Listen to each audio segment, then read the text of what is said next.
Hey guys, welcome to the Liberal Hive Mind, a channel solely focused on exposing the abundant hypocrisy of the left. Well, here we go again as meme turns into reality, the ongoing joke with Netflix, race swapping pretty much every single white historical character, even main characters in their historical biopics. The most shocking example recently was Vikings Valhalla. I believe Netflix bought the Vikings franchise if I'm not mistaken. A series that was pretty historically accurate. I mean, to a certain extent, it was a drama, and they added their own spin to it, but for the most part, based on real characters and real history. But they took the King of Norway, if I'm not mistaken, from hundreds of years ago. I think his name was Hakon Sigurd or something. Let me just Google it really quick. Hakon Sigurdsson, who historically has been depicted to look something like this, you know, a typical Norwegian Chad, and Netflix decided that that wasn't woke or progressive enough, and so they turned Hakon Sigurdsson not only a gender swap, but a race swap as well. Yes, a middle-aged black woman was the King of Norway over 1,000 years ago in the late 900s. Completely frickin' absurd. But of course, did you think that it would end there? As people turned on Vikings Valhalla, seeing this,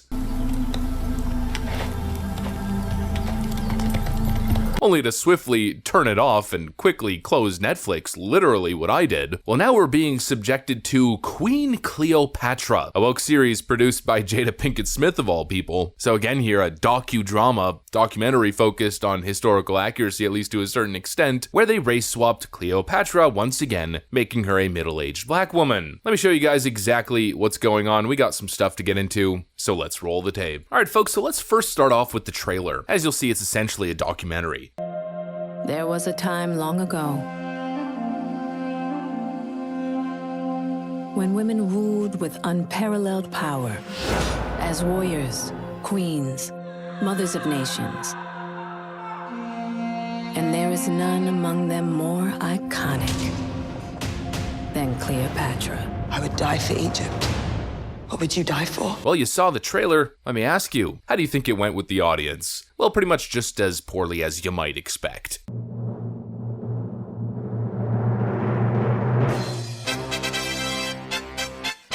Has to be a joke. I cannot believe this is happening. Almost immediately after releasing the trailer, or possibly getting ahead of it, maybe the video was released like this, comments are turned off of course, and a dislike ratio so utterly abysmal, it rivals that of some of the worst YouTube videos on the platform. 26,000 likes to 325,000 dislikes. That's not even a 10% like ratio. Of course, the woke gaslighting campaign begins. The Guardian writes, when Cleopatra was alive, she wasn't categorized by the color of her skin. We've got this from Variety. Queen Cleopatra director speaks out. What bothers you so much about a black Cleopatra? What bothers me so bad about a black Cleopatra? I don't know. Maybe it has something to do with the fact that this is literally my history. My entire family lineage is Greek or from the Roman Empire. The majority of my genes coming from Greece, Macedonia, the Balkans, whatever you want to call it, and a little bit from Italy, France, and Slovenia as well. You know, maybe, just maybe it's a little bit insulting, a little bit frustrating when you take my people's history and rewrite it, taking it for yourself and your people, essentially erasing my history. Now I can already hear the leftoids going on and on, erasing history coming from a white male. Who are you to speak? A pathetically cringe response. You know, how would the black community feel if Netflix decided to do a docudrama series on Martin Luther King Jr.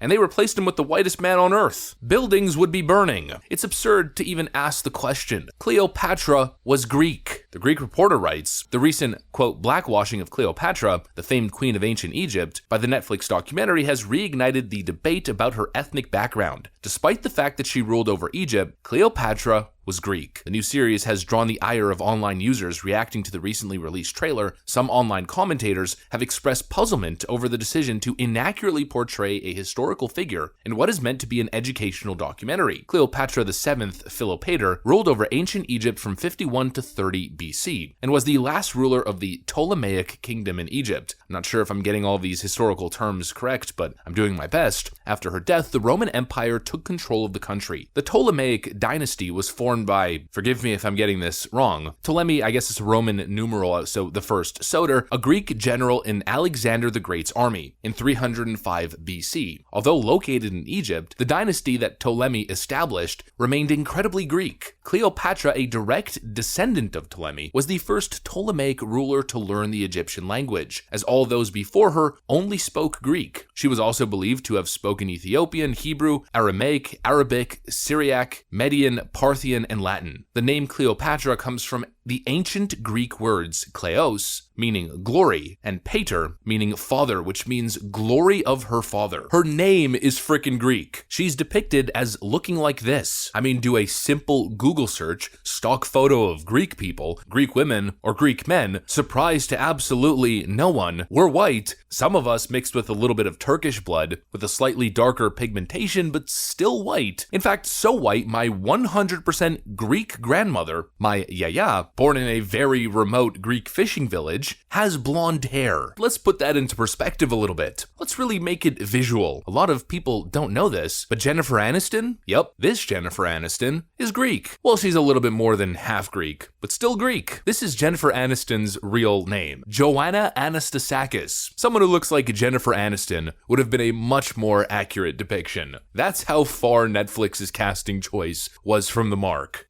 And now look, I'm not necessarily saying that Cleopatra was a Swedish-looking white girl with extremely blonde hair and vibrant blue eyes. I've actually been researching the history recently. The Ptolemaic dynasty that she's a descendant from, as I mentioned earlier, were high-ups in Alexander the Great's army, or I guess Alexander the Great's father, Philip II of Macedon. And during their time of conquest, let's just say King Philip II didn't necessarily discriminate based on heritage. He had multiple different wives from different tribes, and most likely after Alexander the Great died and Ptolemy took over, they continued in that tradition, and so it's possible that the bloodline had an Egyptian mix as well. Also, something else that was typical during the time, there's accounts of inbreeding as well, but again, even if we account for that, even if that's the case, Cleopatra still came from Greek descent, most likely mixed in with a little bit of Egyptian. In other words, still not sub-Saharan African. You know, it's funny because we always see these leftists going on and on about cultural appropriation and just how bad it is. Well, this right over here is probably the only actual instance, legitimate instance of real negative cultural appropriation. This right here is culture theft. And the backlash is getting so intense that now an Egyptian lawyer is suing Netflix for casting a black woman as Cleopatra. As shared by Variety, a number of academics are upset by this decision. They're claiming that Cleopatra, who was born in the Egyptian city of Alexandria in 69 BC and belonged to the Greek-speaking dynasty, was of European descent and not black. Additionally, an Egyptian lawyer has reportedly filed a complaint demanding that legal measures are taken to block Netflix outright in Egypt to prevent the show from airing. That just goes to show how offended the Egyptians are. But this whole thing is extra frustrating because it goes even beyond the whole woke nonsense. You know, there's this sort of effort from certain groups to rewrite history and reattribute it as really belonging to black people in Africa. This claim, this accusation that white people stole history from black Africans and rewrote it as being white history. These totally discredited Afrocentric theories that claim sub-Saharan Africans were descended from ancient Egyptians. It's ahistorical, it's wrong. Frankly, what it is the stealing of history. And what makes it extra frustrating is it's the stealing of my history. If it was the other way around, I mean, could you imagine the outrage? And actually, as I'm recording this video, this just popped up on my feed. This is what Cleopatra would have likely looked like, a reconstruction of what Cleopatra looked like based on a bust and a portrait from Heracleanum. Yep, pretty much as I said, a whole lot closer to Jennifer Aniston than Jada Pinkett Smith and Netflix casting decision. That's what I got for you guys though. Hopefully you enjoyed this video. If you did, make sure to leave a like and possibly subscribe to the channel. Of course, you know that we'd love to have you here at the Liberal Hive Mind. Thanks for watching, and I'll see you on the next one.